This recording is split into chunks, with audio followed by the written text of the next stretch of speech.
আসি, যেহেতু সময় কম, আমি আজকে মনে করে দিতে চাই আজকের এই সমাবেশে আমাদের প্রিয় শহীদ আল্লামা দেলাওয়ার হোসেন সাঈদীর কথা মনে পড়ে কিনা।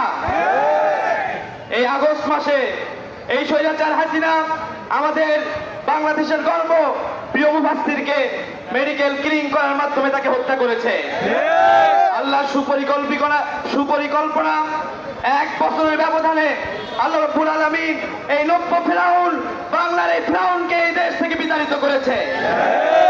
সংগ্রামী উপস্থিতি, আমরা দেখেছি এই আওয়ামী সরকার 2006 সালে 28 অক্টোবরে লগি বৈঠার তাণ্ডবের মধ্য দিয়ে এই দেশকে প্রথম অস্থিতিশীল করেছিল।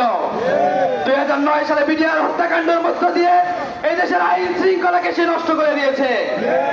আমরা দেখেছি শাপলা চত্বরে 5ই মে তৌহিদি জনতাকে কিভাবে বুলডোজার দিয়ে তাদের লাশগুলো গোপন করা হয়েছে।